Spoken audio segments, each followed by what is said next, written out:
mayam ngasigi video amuk yengminarase ngasigise ai khangalaga oin tawrage haidi comments ta khatan yamna lakpa haitare ko haidi tula rashi gi in hai tula se libran gi ni ko ngasigi yengdoisa ado chap manana akoina mamangda tawba kani akoina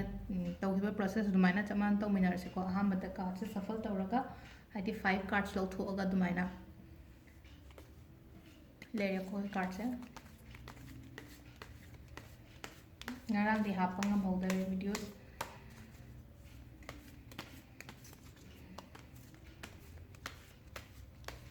sudum aina video gumba post tawbasidagi personal reading gi dum nutigi yenge mi mari manga gumbadi dum leptana do personal reading gumbagi yengningagati dum ai makhada number share tawrake aduda contact tawbiro ko haidi whatsapp hana tawbiro calling gumba tawbado aina pharak taba timing yawen talaktadi aduna keno haidi whatsapp ta hana message thabiro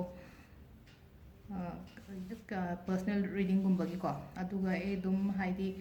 reply tawrake haidi karam kanda aduga kamaina kari kari change yengba matamda aduga haidi charges gumba ina mamang haina khatang adum lawe smaina sigi personal reading gumba ta khoina tawbasidi paid oibanina ko aishu khatang matam kaitho tawbanina duna mayam nena khangbiramgani matam kaitho tawbanina aishu khatang ama expect tawina mayam dage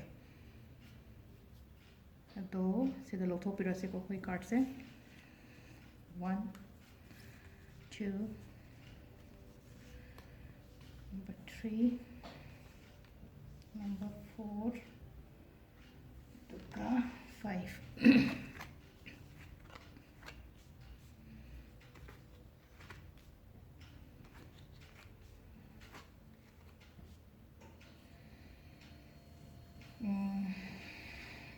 card से तुम फजन लाए को सो तुला राशि की मींगे गिसा सिदा Young बिरसे लोइमक lion पुशलागे मरक तल उनब लेरे को तो करी करी मैसेज नो हाइबदो हाइपे येंग मिनरसे मैम सिदा लेरे को अखो येंग असिगी तुला राशि की टेरो कार्ड की स्प्रेड से दो अहम बदा Librans से यामना extroverted ओय को हाइडी cozy ओय हाइडी समना हाइबदे याम socially confident ओय बदो मोय सिंसे अदुगा cozy ओय बा हाइरगना हाइडी वारी साबदा comfortable ओय हन बाय तारा को तिनबा खोटपदसु अदुम मानबो मानबीदा हाइडी मागा तिना नत्रगा मागा वारी सा मतमदा हाइडी यामना वारी सा मी नुंगाइबो ओय बा हाय तारे को आइन अदुमाइन ले को अदुगा मासे यामना बैलेंस तौरगा चटपा मीसु ओएगो अखोइगी केनो से तुला से समना हाबा अखोइ तुलागी सिंबल से केनो ओइत्रा अखोइगी सेरफला हाइबदो कोइना अदो स्केल्स हाइ तारे को सेरफला से कोइना स्केल्स हाइना को अदि यामना बैलेंस तौरगा चटपा पर्सनल प्रोफेशनल को अदुगा यामना चार्मिंग सु ओएगो मोइसे वेल बैलेंस सु ओए अदुगा खनाबा पामदबा मी ओए अदुगा मीना हेंजनबदी यादे को मोइसे अदो सिदासु लाइको कार्ड से यामना हाइडी फेमिनिन ओय को लिब्रन सिंगसे अदुगा क्रिएटिव सु ओय सेंसिटिव सु ओय मोय सिंगसे यामना लविंग केयरिंग ओय पर्सनालिटी ओयना ओय को कोगी लिब्रन सिंगसे आई इसामकसु लिब्रन ने को अदो ngasi लिब्रन गी मैसेज सिंगसे अइंगोंदसु चानादब्रा हाइफेट येंगमिनारसे को मैम अदुगा मागी प्रोफेशन गी हाइरगदि लिब्रन सिंगसे यामना नर्चरिंग ओय प्रोफेशन गुंबा हाइ तारे को हाइडी मैम गी दमक मी गी दमक तौबीबा खोटबीबा दमाइना समना हाबदा डॉक्टर नर्सेस गुंबा नत्रगा हीलर काउंसलर अदुम्बा प्रोफेशन से चाने को लिब्रन की ओइना अदो मथंगी कार्ड से सिदा हाइपेतंग येंगमिनर से कोई कई मैसेज लापनो हाइबदो सिदा लेरे को कोई ngasi कार्ड मंगा संदोपो से कोई कनोगी कोई तुला राशि की हाइ तारे को दो अहामदा कनोगी कोई तुला राशि की मी सिंसे यामना फ्रेंडली ओए को अदुगा यामना लाइफ ता बैलेंस तौरगा चटपा मी ओइबदो अदि कनोदा ओइरो कोई थबक तो ओइरो हाइडी पर्सनल लाइफ तो ओइरो प्रोफेशनल लाइफ तो ओइरो को मोइसे यामना बैलेंस तौरगा कोई कनोगी अखोगी तुलागी सिंबल से कोई सेरफलागी टाइप तो इना सेरफला से यामना बैलेंस तौबो पोट ओइना को अदुना मोइ सिंसे हाइडी लाइफ ता यामना वेल बैलेंस ओइबा मी ओइ को अदु यामना चार्मिंग सु ओइ खनबा पामदबा मी ओइ अदुगा मीना हेंजनबदी यादे मोइसे aduga yamna feminine energy chen ba hai tare feminine oi ba hai tare ko aduga creativity su yamna oi mo je yam creative oi ba do aduga sensitive oi ye aduga yamna caring oi ba su oi mo sing se ko adu samna ha ba du amu career gi da haira ga di chana ba career haira se ko hadi akhoi gi keno sing se tula libran sing se hai tare ko mo sing se hadi mi gi seba tauba hai tare ko mi gi seba taubi ba khopa haira ga di samna haibada doctor gumba nurses gumba dagi counselor hai tare ko healer hai tare mayam gi adumba profession se chane ko moida ado hoji laiba mayam hadi cards ju yengminara se kai kai message la kono haibado ado sida yengmina su mathangi card se akoina mathang adum haira ko do ahamba ki je smaina haye thamoida akiba leinon haibo sida hadi akoina keno ma tauge hairaga di thamoida akiba thamgano thado oloina mak aduga hadi mi loina ba tamo phajana hai ko mi loina ba hai je aina yaningdaba mi oi taraga su kamaina loina kama masi kamaina loina sige hai do phajana khana da bida hadi ai mana ai pam de di khange hadi simi sina ai se nungsi de ai se yamna keno tawe hadi especially haters haira sine ko sida karchna I say learn how to deal with people especially your haters and hai ba sida hadi adu mi loina ba phajana tambiyo ko sida aduga isagi damakta lepo hadi sida karchna hai ko hadi nang na sagi damakta lepo on hai ko aduga thabak ta hairaga di kitang competitive oi ko hadi akhoi gi thaba inkhang gi matang dana ko kitang competitive oi hoji ki oina di aduga amuk hadi kitang khara chakhalaga amuk phai ko card sing se kha se card se khai tare ko sida hadi pesang sa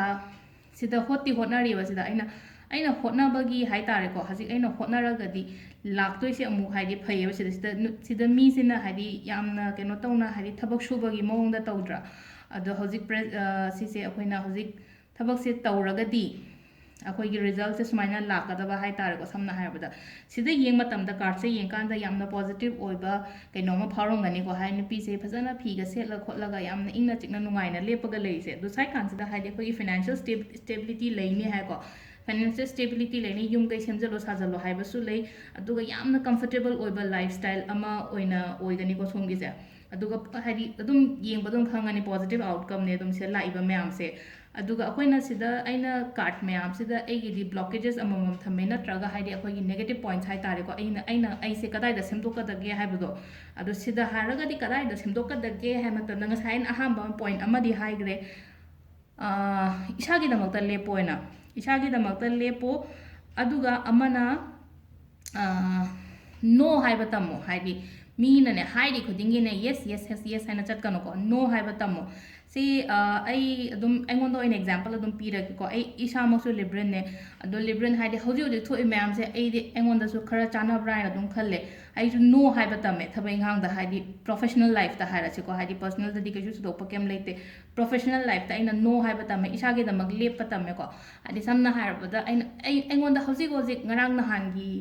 kainoni ko haise hौजी present अदुम पारसे को presence से मोइना सिदा ngasai card sina jo hai na ko nang na sagi damak ta lepo mingon da no hai ba tam moina ado aigi ado mayam da dum sengna hare ko adi salary hengat na leram ba hai tare chahi ani dagi adu do handak ti ai se lepe bon lepaga ai handak hengatra di ai haidi makha ta na thabak tongmina ba ngamaroi noi ga haina ado adumaina aina isana faina ma lepu badagi moina handak ki salary sida haidi ngarang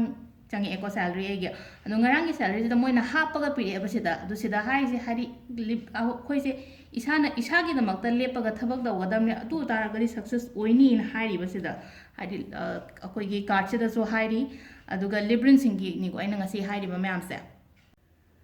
aduga amana last oina single singi hai tare ko single singi hairagadi yum kai pan bagi kitang indicates to we ko haidi luhong ba kai hong ba laye noi gi oina di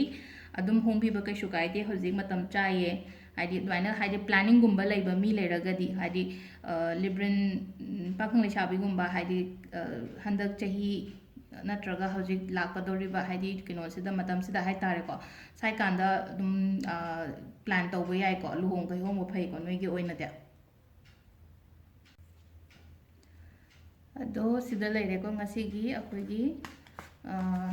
कइनोगी तुला राशि की tarot reading से अदो हयिंग सो दुम हाइदी ꯔꯥꯁꯤ ꯑꯃꯒꯤ ꯑꯩ ꯍꯥꯞꯄ ꯉꯝꯕ꯭ꯔꯥ ꯌꯦꯡꯒꯦꯀꯣ